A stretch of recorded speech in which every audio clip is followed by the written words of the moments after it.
미미의 바다 1. 흙먼지 길의 소녀. 강원도의 골짜기 마을은 저녁이면 라디오 전파가 약해져 노이즈가 늘었다. 스피커에서 지지직 소리가 나올 때마다 은실의 어머니는 라디오 옆을 손바닥으로 탕 쳤다. 그러고는 늘 같은 말이었다. 속 좀 시원하게 한 번만 제대로 틀어봐, 좀. 은실은 말이 더디고 발음이 겹쳤다. 어멈마 하고 부르면 말보다 눈이 먼저 울었다. 동네 아이들은 그 소리를 흉내내며 그녀를 미미라 불렀다. 처음엔 놀리는 말이었는데 그게 곧 이름이 되었다. 어머니도 가끔은 아버지도 미미라고 불렀다. 초등학교 운동장 옆 느티나무 아래에서 은실은 구슬을 굴리며 놀았다. 땅바닥에 파인 원 안으로 구슬이 굴러 들어가면 마음이 조금 편했다. 손등에 먼지를 털어내다가 하늘을 보면 구름이 느리게 흘렀다. 세상도 사람 말도 구름처럼 느린 날이면 살만했다. 아버지는 광부였다. 겨울에 한번 크게 다치고 나서 술을 배웠다. 술은 몸에 통증을 잊게 해주었지만 집에 통증을 남겼다. 술이 많아진 해 아버지는 탄광 작업복을 입은 채로 돌아오지 못했다. 장례식이 끝난 날 어머니는 초상집의 상장과 검은 띠를 벗어 던지며 말했다. 미미야, 밥은 알아서 퍼먹어. 그해 봄 느티나무는 잎이 무성했지만 집의 쌀독은 비었다. 2. 봉제 공장의 불빛. 1991년 20살이 된 은실은 서울 외곽의 봉제 공장에 갔다. 노량진 버스터미널에서 더 작은 시외버스를 갈아타 공장들이 다닥다닥 붙은 동네에 내렸다. 바람은 석유 냄새와 김 빠진 콜라 냄새를 실어왔다. 공장장은 동그란 안경을 쓴 40대 남자였다. 입사 첫날 그는 은실에게 박음질 대신 단추 달기를 시켰다.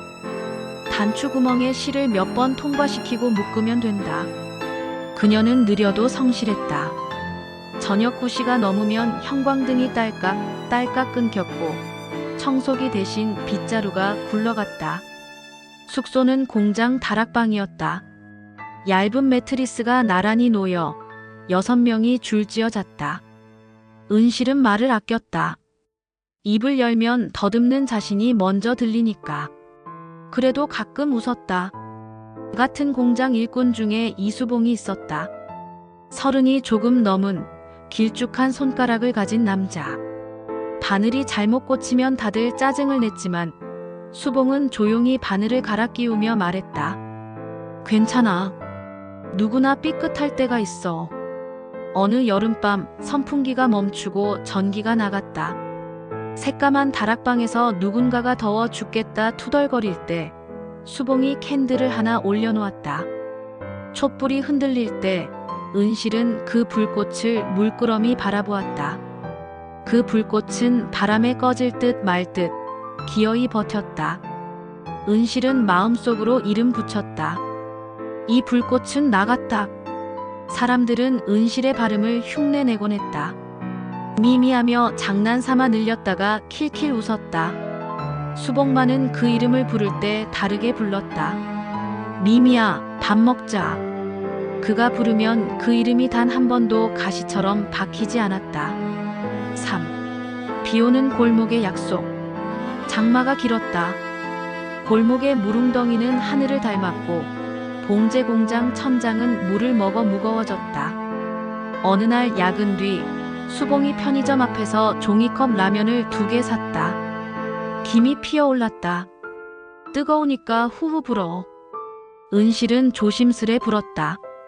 국물은 짰지만 맛있었다. 수봉은 그의 이야기들을 조금씩 풀었다. 대학을 다니다가 집안이 망해 중퇴했다는 얘기. 아버지가 장사를 말아먹고 가족들이 흩어졌다는 얘기. 그는 말했다. 가끔은 아무도 모르는 섬으로 가고 싶어. 자비래도 좋으니까 매일 저녁 바다 보면서 살고 싶어. 은실은 고개를 끄덕였다. 그녀에게 바다는 어린 시절 수학여행 사진 속 푸른색뿐이었다. 실물을 본 적은 없었지만 바다는 늘 마음에 있었다. 오래전 아버지가 생전에 들려준 한마디 때문이다. 바다는 말이야 다 삼키는 것 같지만 결국 다 내놓는다. 멀리 멀리 돌려서라도. 장마비에 젖은 골목을 걸어 돌아오는 길, 수봉이 손을 내밀었다. 넘어지지 말라고. 은실은 그 손을 잡았다. 손바닥에 굳은 살이 그녀의 손등을 눌렀다. 가벼운 압력은 약속 같았다. 골목 어귀에서 그는 말했다. 미미야, 같이 살자. 그 말은 라디오의 잡음이 잠시 멈추고 멜로디가 선명해지는 순간처럼 들렸다. 은실은 대답 대신 고개를 여러 번 끄덕이며 웃었다. 전화박스와 종이컵. 둘은 좁은 반지하 월세방으로 옮겼다. 바닥은 늘 축축했고 장판 아래 곰팡이가 퍼졌다. 그래도 창문으로 들어오는 햇빛이 오후 한때에 방바닥에 사각형으로 누웠다. 그 시간만큼은 집이 환했다. 벽에는 수봉이 주워온 낡은 벽시계가 걸렸다. 초침이 가끔 멈추긴 했지만 둘은 손가락으로 툭툭 건드려 다시 돌렸다. 은실은 새벽마다 공장에 나갔다. 수봉은 택배 상하차 일을 했다. 돈을 모았다.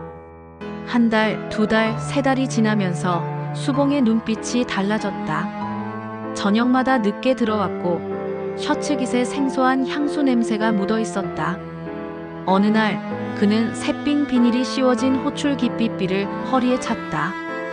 은실은 그 작은 검은 상자를 신기한 듯 만지려다가 멈췄다. 비비비. 이제 고객이 부르면 바로 나가야 하거든. 그날 밤 수봉은 전화박스 안에서 오래 통화를 했다. 은실은 편의점 문 앞에 놓인 종이컵을 두 손으로 감싸며 그를 기다렸다. 종이컵에는 미지근한 보리차가 반쯤 남아 있었다. 전화박스 유리에는 비가 내리면 물줄기가 길게 흘렀고 수봉의 입술은 보리차의 온도보다 더 미지근해 보였다. 미미야.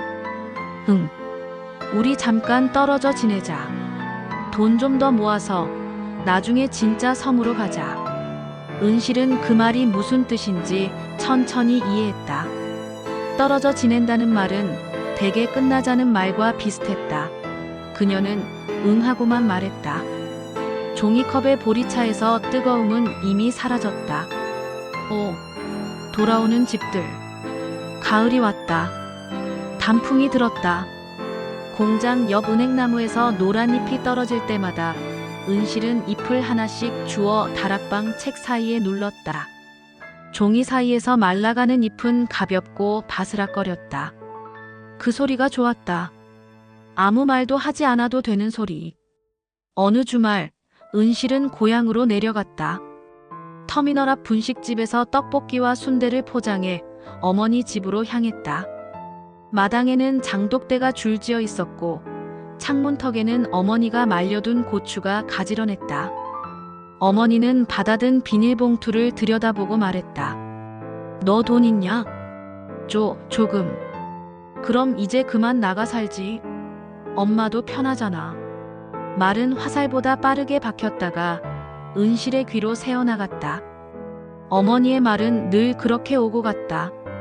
값싼 술처럼 쓰고 다음 날이면 기억나지 않는. 은실은 방바닥에 무릎을 꿇고 앉아 떡볶이를 한 입 먹었다. 매웠다. 눈물이 났다. 매워서인지 아니면 다른 이유 때문인지 알기 어려웠다. 그 밤 동네 느티나무 아래에서 아이들이 또 말했다. 미미. 아이들이 떠나가고 난 자리에서 은실은 나무 껍질을 손가락으로 쓰다듬었다. 거칠고 굳은 표면 아래로 물관이 흘러가고 있다는 걸 그녀는 눈으로 본 적이 없지만 믿었다. 겉으로는 상처투성이어도 나무는 안쪽으로 물을 올리고 있었다. 6. IMF의 겨울. 1997년 겨울 텔레비전 뉴스 앵커가 진지한 표정으로 외국어 약자를 말했다. IMF. 회사들이 문을 닫고 공장은 덜컥덜컥 굳어갔다. 공장장은 직원들을 모아놓고 담배를 폈다. 연기는 노란 형광등 아래서 천천히 올라갔다. 정리해야겠어. 미안해. 사람들은 체념한 표정으로 책상을 정리했다. 은실은 책상 위에 눌러둔 노란 은행잎을 조심스레 펼쳤다. 인맥이 선명했다. 그녀는 손바닥에 얹고 잠깐 눈을 감았다. 반지하 방의 보일러는 잘 켜지지 않았다. 겨울밤은 길었다. 은실은 재떨이 같은 다큐멘터리 채널을 틀어놓고 앉아 있었다. 섬과 바다를 비추는 화면이 나왔다. 화면 속 바다는 어둡고 크고 파주는 느리고 묵직했다. 자막이 흘렀다. 겨울 바다의 생명들. 그때 삐삐가 진동했다. 은실의 것은 아니었다. 수봉의 삐삐였다. 오래전 두고 간. 번호를 메모지에 옮겨 적고 공중전화로 달려갈 이도 이제 없었다. 그해 설날 은실은 시장에서 아르바이트를 했다. 어묵 국물을 종이컵에 담아 손님들에게 건넸다. 김이 올라왔다. 손님들이 새해 복을 주고받는 동안 은실은 마음속으로 조용히 말했다. 복은 어디서 오는 걸까? 일이 끝나고 돌아오는 버스에서 은실은 앞좌석 등받이에 붙은 낙서를 오래 바라보았다. 내년에는 좋은 일이. 누군가 얇은 볼펜으로 새긴 소망. 파란 잉크가 군데군데 번져 있었다. 7. 마지막 파도. 봄이 오는 길목, 은실은 바다를 보러 갔다. 강릉행 버스는 길게 흔들렸다. 창밖으로 논두렁이 지나가고 간판들이 역방향으로 흘렀다. 터미널의 공기는 바닷물 냄새에 생선 비린내가 조금 섞여 있었다. 시장 상인들은 커다란 고무장갑을 끼고 멸치를 손질했다. 은실은 방파제로 걸어갔다. 바다는 멀리서 보기보다 가까이에서 보는 게 훨씬 컸다. 파도는 몇 겹으로 밀려왔다. 물보라가 분무기처럼 공중에 맺혔다가 흩어졌다. 바람이 불 때마다 머리카락이 눈앞을 덮었다. 그녀는 손등으로 머리카락을 쓸어 넘겼다. 바다 앞에서 그녀는 오랫동안 서 있었다. 시간이 지나자 발바닥이 얼얼해졌다. 파도가 발목까지 올라왔다 내려갔다. 바다는 제 마음대로였다. 은실은 그것이 오히려 안심이 되는 걸 느꼈다. 사람이 마음대로인 것보다는 바다가 마음대로인 편이 나았다. 방파제 끝에 앉아 은실은 점퍼 주머니에서 작은 종이봉투를 꺼냈다. 봉제 공장에서 첫 월급을 타던 날 수봉이 사준 주먹밥을 싸주던 종이와 비슷한 질감이었다. 봉투 속에는 말린 은행잎이 5장 들어있었다. 그녀는 그중 한 장을 꺼내 바람에 띄웠다. 잎은 빙글빙글 돌아 파도 위에 내려앉았다. 오래 뜨다가 어느 순간 젖어 가라앉았다. 은실은 조심스레 신발을 벗었다. 바닷물은 차가웠다.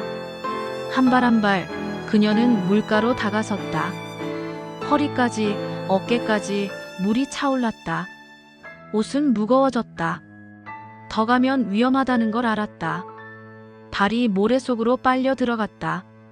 뒤에서 누군가가 소리치는 것도 같았다. 아가씨, 그러면 안 돼요. 바람인지 사람인지 분간이 어려웠다. 그때 파도 사이로 아이들의 웃음소리가 들리는 듯 했다. 미미하는 어릴 적의 소리. 그리고 초저녁 반지하를 밝히던 사각형 햇빛, 전화박스의 물줄기, 종이컵 라면의 김, 느티나무의 거친 껍질, 장독대의 둥근 어둠 모든 이미지들이 한꺼번에 올라왔다. 은실은 눈을 감고 아주 작게 입술을 떼었다. 은실. 자기 이름을 불렀다. 세상에 누구도 아닌 자기 자신을. 수없이 불렸지만 제대로 건네지지 못했던 이름을 할 수 있는 만큼 또렷하게. 그 순간 멀리서 파도가 빠져나가며 길을 만들었다. 그녀는 그 길을 따라 한 발을 뒤로 뗐다. 물이 허리 아래로 내려갔다. 뒤로 돌았을 때 방파제 위에 누군가가 서 있었다. 그는 낡은 코트에 모자를 눌러 쓴 노인이었다. 손에 들고 있던 뜨거운 어묵꼬치를 은실에게 내밀었다. 손 얼었지? 이거나 잡아. 작은, 아주 작은 온기가 손끝으로 번졌다. 은실은 그 꼬치를 받아 쥐었다. 김이 피어올랐다. 그는 바다를 가만히 보더니 말했다. 바다는 무섭지. 그래도 해마다 봄이면 또 돌아오네. 은실은 천천히 고개를 끄덕였다. 눈물이 찔끔 나왔다. 노인은 더 묻지 않았다. 대신 자신의 모자를 벗어 그녀의 머리에 씌워주었다. 모자챙이 내려오자 세상이 조금 좁아졌다. 감당할 만한 크기로. 돌아오는 길에 은실은 바닷가 전화박스 옆 벤치에 잠시 앉았다. 동전이 없었다. 수봉에게 전화를 걸 수 없었다. 오래전부터 그래왔다. 대신 모자챙 아래에서 스스로에게 또박또박 말했다. 은실이 돌아간다. 8. 봄이 지나간 자리. 서울로 돌아온 은실은 다시 일을 구했다. 봉제 공장은 줄었지만 시장엔 매일 입을 티셔츠가 필요했다. 한 칸짜리 쪽방에서 시작해 다시 반지하로, 그리고 나중엔 햇빛이 조금 더 들어오는 2층 방으로 옮겼다. 벽에는 은행잎들이 얇은 액자에 들어갔다. 바스락 소리를 내며. 어머니는 몇 번이나 아프다고 연락을 해왔다. 은실은 병원에 갔다. 복도에 서서 어머니의 이름이 불리길 기다렸다. 어머니는 링거를 맞으면서 말했다. 미미야. 은실은 조용히 어머니의 손을 잡았다. 어머니의 손등은 가늘었고 혈관이 솟아있었다. 그 손을 잡고 있을 때 어머니는 아주 낮게 말했다. 은실아. 그 이름이 병실 공기 속에서 천천히 풀렸다. 어머니의 눈가가 젖었다. 은실은 고개를 끄덕였다. 그날 밤 병원 창문 밖에는 비가 조금 내렸고 창문턱에 빗방울이 동그랗게 맺혔다가 굴러내렸다. 어느 여름 시장 골목에서 어묵 국물을 종이컵에 따르던 손님이 말했다. 이름이. 은실은 잠깐 망설였다가 또렷하게 말했다. 은실이요. 손님은 웃으며 이름 참 곱네 라고 말했다. 종이컵에서 김이 피어올랐다. 은실은 그 김을 얼굴로 받았다. 따뜻했다. 가끔 밤에 바다 생각이 났다. 여전히 멀고 크고 마음대로였다. 그래도 이제는 알 것 같았다. 바다는 다 삼키는 것 같아도 언젠가 아주 먼 덕분에라도 돌려보낸다는 것을. 파도가 갔다가 다시 오는 것처럼 잃은 것들이 다른 모양으로 돌아온다는 것을. 이름을 되찾는 일처럼. 어느 가을날 느티나무 아래에서 은실은 잠시 앉아 쉬었다. 바람이 잎을 뒤집었다. 잎의 뒷면은 생각보다 연했고 잎맥은 여전히 분주했다. 아이들이 옆을 지나가며 뛰놀았다. 미미라며 놀리던 과거의 아이들은 자랐고 이제 다른 아이들이 다른 이름을 부르며 장난을 쳤다. 세상은 늘 그런 식으로 조금씩 나아가거나 반복했다. 은실은 가방에서 작은 수첩을 꺼내 오늘의 일을 적었다. 어묵 120잔, 국물 리필 37번, 은실이요 3번. 마지막 줄을 한 번 더 밑줄 쳤다. 은실이요. 해가 기울었다. 하루가 저물었다. 은실은 조용히 일어나 집으로 걸었다. 라디오에서는 옛 노래가 흘렀다. 잡음 사이로도 선명한 선율. 그녀는 걷다가 멈춰 하늘을 올려다보고 웃었다. 봄이 지나간 자리에는 여름이 오고 여름 뒤엔 가을이 오고 겨울이 오고 다시 봄이 온다.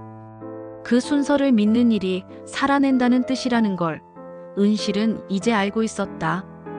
이 이야기는 1980년대에서 90년대 한국의 골목과 공장, 시장과 바다를 배경으로 한 사람의 이름을 되찾는 과정을 따라갑니다. 누군가에게 붙은 별명은 때로 낙인이 되고 그 별명을 이겨내는 길은 느리고 멀지만 결국 자기 자신의 이름을 또렷하게 부르는 순간부터 시작될 수 있다고 믿습니다.